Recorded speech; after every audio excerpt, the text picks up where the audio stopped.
Hey guys, welcome back to my channel. Today's topic is everything you need to know about Pag-ibig MP2. So what is Pag-ibig MP2? So siya ay voluntary savings program ng Pag-ibig Fund.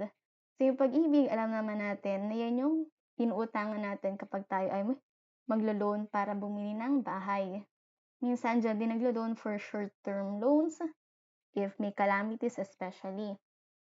So trivia lang, alam niyo ba ibig sabihin ng Pag-ibig ay pagtutulungan sa kinabukasan, ikaw, bangko, industriya, at gobyerno. Kaya, capital yung ibig.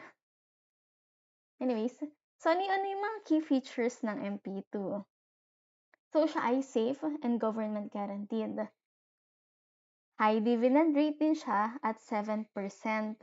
So, actually, sobrang taas na nito compared to banks, digital banks, kahit bonds na tatalo niya. And minsan yung ibang dividends din sa mga stocks. Tax-free din siya, so ang laki. Lalo na lahat ng others, na-charge na ng 20% final tax. And for dividends, na-charge na ng 10%. So, meron siyang flexible contributions. I think same with others din naman to. So, pasok mo lang kung magkano yung gusto mo. Ang kagandahan lang siya kasi sa iba, like mga bonds or stock, parang may price.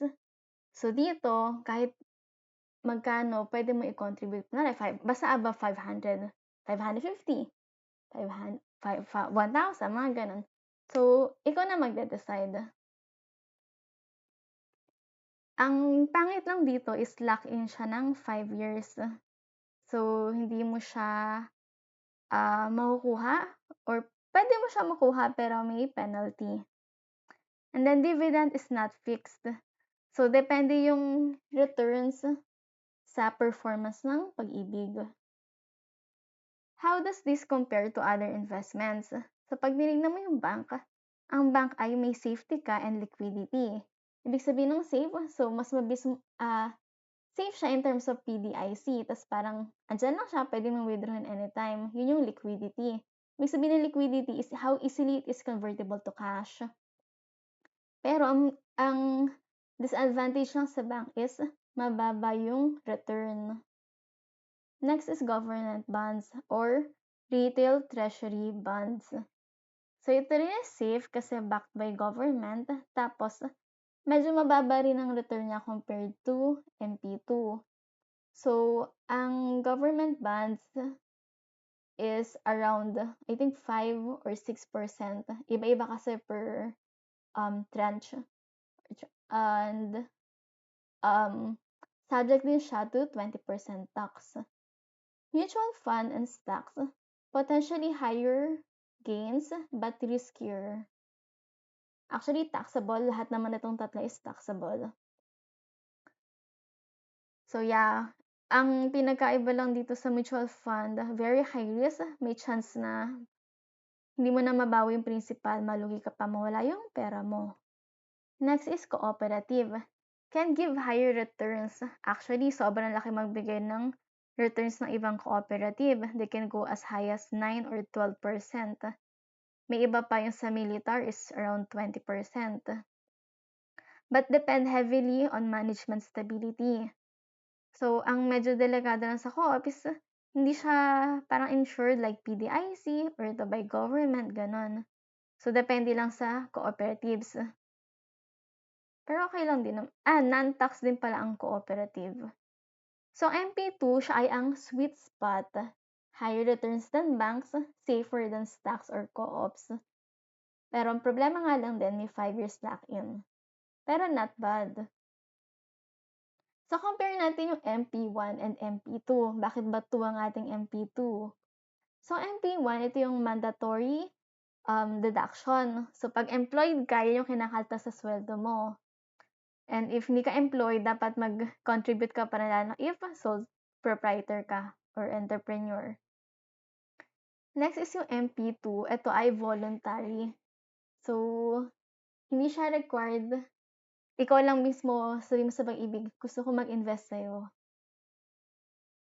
Next Yung MP1 is after 20 years mo pwede makuha, except if magre-retire ka na, may disability, separation from work, etc. Medyo marami and complicated din. Pero basta reasonable naman yung reason if bakit mo kukuhanin yung pera mo. MP2 lock in 5 years with exception pa rin. Kasi mainly investment mo naman yan eh. Pwede mo siya makuha pero may mga penalties lang. So sa MP1 tandaan ito yung 100 binabawas, ito contribution na gusto mo lang i-invest. So, magkano ba ang kinita ng MP1 and MP2 in the past? So, MP1, ito yung ating salary deduction. Malaki actually. 6.1, 6.6, 6.55, and 6.53. Which is not bad. Higher than banks and bonds. MP2, slightly higher. If mapapansin nyo, interest is higher by 0.5 always. Kasi binibigyan ka ng incentive ni Pag-ibig dahil ikaw ay voluntarily nag-contribute or nag-save.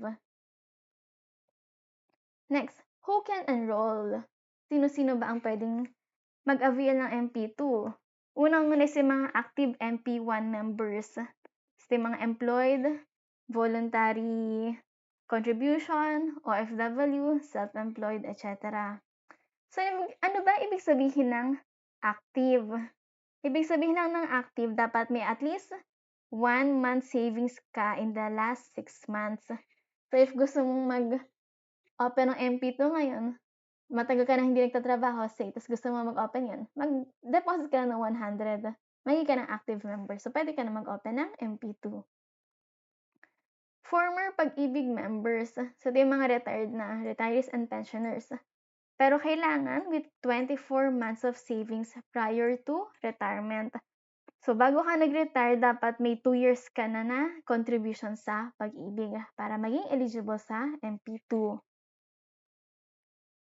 Former natural-born Filipino, reacquired citizenship. So, ang key term natin dito is reacquired citizenship. So, dapat, if Filipino ka, nag-change ka ng nationality, kailangan mong bumalik maging Pilipino ulit para makapag-enroll ka sa MP2. So, sabi rin dito, hindi pwede yung mga hindi na Pilipino, kahit pa natural-born Pilipino ka. Foreign nationals, hindi rin pwede. And minors, hindi rin pwede. Kailangan at least 18 years old ka. How much ba ang i-contribute mo? So, dahil ito nga ay voluntary, it depends sa'yo. Pero may required lang si Pag-ibig na minimum of 500 pesos. Maximum limit, no limit. Doon iba may sinasabi, sabi ng branch is 10 million. Pero if gusto niyo na mag-invest ng 10 million, pumunta na lang kayo sa branch nyo. Next, may iba-iba siyang special rule depending on how much yung i-contribute mo. So, kapag magde-deposit ka ng one-time 100,000, hihingian ka nila ng proof of income or source of funds. Ito ay para in alignment sa Anti-Money Laundering Act na legitimate yung pinanggalingan ng pera mo. Tapos, ikaw naman ay pag mag-one-time deposit ng 500,000, kailangan ito ay naka-cheque, either personal or manager's check. So, medyo hassle tong dalawang to. If magko-contribute ka ng ganyang halaka, I suggest mag-contribute ka na lang ng installment. Say, 50,000, 50,000, 50,000. Mga ganun. So, okay lang yun. Online bank mo na lang. How many MP2 can you open? So, no limit. Kahit yung iba ginagawang strategy, di ba, ladderize. So, di ba, 5 years ang MP2. Tapos nag-annual payout yung iba. So, 1, 2, 3, 4, 5. Pwede ka pa 6, etc. So, para every year, may nare-retire na or may ma-mature na MP2. So, every year may payout sila, which is masaya. how Pag-ibig earns money. So, bago ka mag-invest, importanteng alamin mo, paano ba kikita yung ininvestan mo? Saan gagamitin yung perang i-invest mo? Medyo maraming hindi nagre-research or naloloko sa ganyan. Well, ito naman sa MP2, medyo safe naman tayo kasi government naman yan. So, and yung para pala natin sa Pag-ibig, ang sabihin nito mga taong to, bawat contributor sa Pag-ibig, MP1 and MP2 to ha, lahat ng contribution sa Pag-ibig, nilalagay siya sa isang pool of funds. Tapos, ini-invest itong funds na to, itong pool na to ni Pag-ibig. Paano niya ini-invest? At least 70% sa housing loans. So, ito yung pinambabayad nila sa bangko, pinambabayad nila dun sa yung nagbenta. Diba, pag maglo-loan ka, so kay seller, yun yung binabayad nila. Others, so ito at least, sabihin pwedeng 80, 90, etc. Wala na higher, 100. So, others is yung short-term loans. So, dito yung mga pumapasok yung mga multi-purpose loans, yung short-term loans na pwede mo i-take sa Pag-ibig, calamity loan, salary loan to members. So, usually, malaki-laki din yung interest charge nila dyan, 10 to 12%. Na nagpo-provide ng stable income sa Pag-ibig. Nag-ini-invest din nila sa government securities, time deposit, and corporate bonds. After kumita ni Pag-ibig, paano niya dinidistribute yung earnings niya? So, kino-compute niya yung net profit for the year. Ang for the year niya is calendar year January to December. Tapos, tuwing April, dun siya nag-a-announce kung magkano yung dividend or interest rate na i-declare niya for the last year's performance or net income last year. So, April din nagre-reflect yung interest na makikita mo sa system or sa bank mo if nag-yearly payout ka. Ang sabi dito, no less than 70%. Medyo same doon sa kabila na yung ini-invest nila dapat hindi bababa sa 70% sa housing. Dito yung kinita, hindi rin dapat bababa sa 70% yung ibabalik sa mga nag-invest. Kayo, mga nagbigay ng MP1, MP2. Pwedeng mas mataas, 80% ng income ibigay or i-distribute as dividends. And then yung balance mareretain kay Pag-ibig. Dividend payout, paano mo ba makukuha? Pwedeng yearly. So, di ba 5 years lock-in. After first year, pwedeng ipasok sa bank account mo, chosen bank account. Pwedeng land bank, pwedeng development bank, tapos may iba pa sila. So, check mo na lang doon sa form. So, in 5 years, so yearly, every year, may payout ka, which is not bad. Pag sinabi mo naman, isa pa is compounded. Ito, dividends are added to the principal, earning more dividends until maturity. So, sa first 4 years or 5 years, well, medyo 5 years kasi yung buong yan eh. Doon na sa maturity, pag i-withdraw mo, doon mo nakukuhanin lahat. So, natutulog lang talaga ang pera mo, hindi mo mararamdaman. Wala ka ring marireceive every year. Ang maganda ng kasi, so mag-sample calculation tayo. Sample tayo is 100,000. Nag-contribute ka, initial. Hindi ka na nag-additional contributions pa ha. Tapos assuming or mag-yearly dividend si Pag-ibig ng 7%. Fixed yan. So, if nag-invest ka ng 100,000 or nagpasok sa MP2 ng 100,000, sa first year mo makatanggap ka ng payout ng 7,000 sa April. Sa second year, 7,000, 7,000, 7,000. And lastly, 7,000. So, ang total dividends na matatanggap mo ay 35,000. And then, ang maturity value ng iyong MP2 is 100,000. Kung magkano yung principal mo, yun ang din yung ibibigay sa'yo at the end. Tapos siguro, plus yung huli. Pero, payout na rin yata separate yun. Anyways, end of 5 years. Ito naman yung compounding. Makukuha mo after 5 years or upon maturity. So, sa first year mo, di ba may 100,000 ka? Tapos nag-earn ka ng dividend. So, ang year-end balance mo sa first year is 107,000. The second year mo, yan yung bagong principal mo. Tapos, mag-earn ka na sa second year mo ng 7,490. Ibig sabihin, yung interest mo, nag-earn na naman ng interest. Interest, earn interest. Yun yung compounding. Kasi interest mo dito, naging na siyang principal. So, same sa third year mo, palaki na earn mong dividends kasi at the start of the year, palaki na ng palaki ang iyong principal.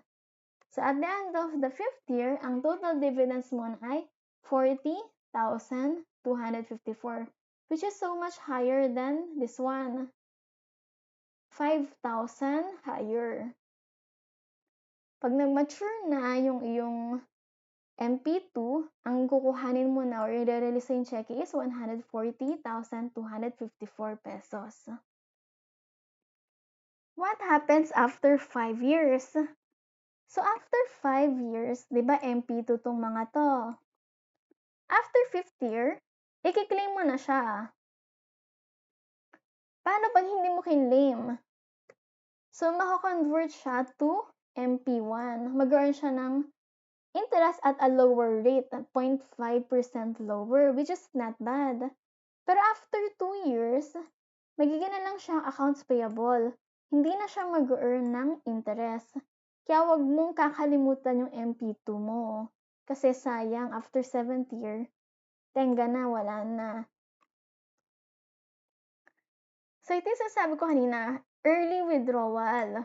Or before 5 years or maturity, kukuhanin mo na yung pera mo. Pwede ba? Yes.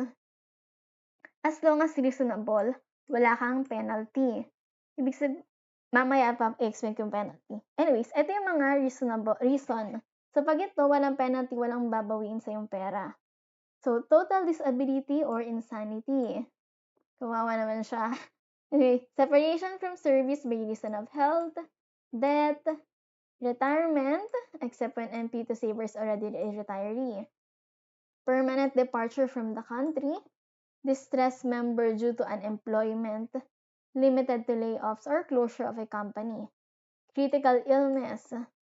Actually, hindi lang ni member, kundi pati ng immediate family niya. Repatriation, ito para sa mga OFW. Ibig sabihin, pinauwi ka nung host country mo. So, pwede mo rin early payout yung MP2 mo. Or early claim. Other meritorious grounds as may be approved by the Pag-ibig. So, for others. So, ano naman yung may penalty? So, pag wala na sa reason kanina, ibig sabihin hindi reasonable. Ibig sabihin, ipe-penalize ka ni Pag-ibig. Ang penalty is equal to 50% of the dividends earned. So, pag bumalik tayo dun sa kanina, di ba, kumita na ka. Sabi mong sa first year pa lang, after first year, withdrawin mo na. Di ba, sa 100,000, kumita ka ng 7K. Kung mag-early withdrawal ka, itong 7K, ang penalty sa'yo is 3,500. So, kapag ikaw ay nag-compounded, ang mababawi mo is yung principal na 100K plus 50% of the dividends. So, 3,500. So, 135,500 na may kuha mo if mag-early payout ka after first year. If yearly ka naman nagpe-payout and say, nakuha mo na yung 7,000, so makukuha mo dun sa pag magkiklaim ka ng pera is yung principal na 100,000 plus dividend this year. So, I think depende to if what month ka magkukuha or if na-payout na or not. Less 50% dividends from prior years.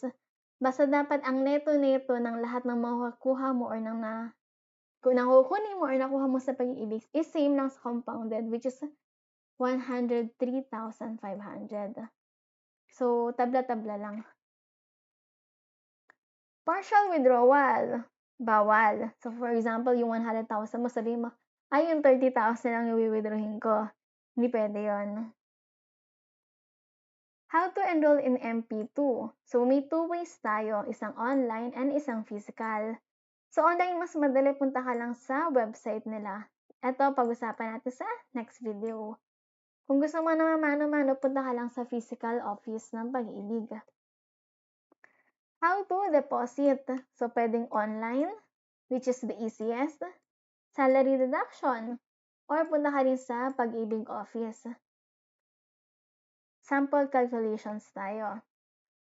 So, imagine you're saving or contributing 500 per month sa MP2.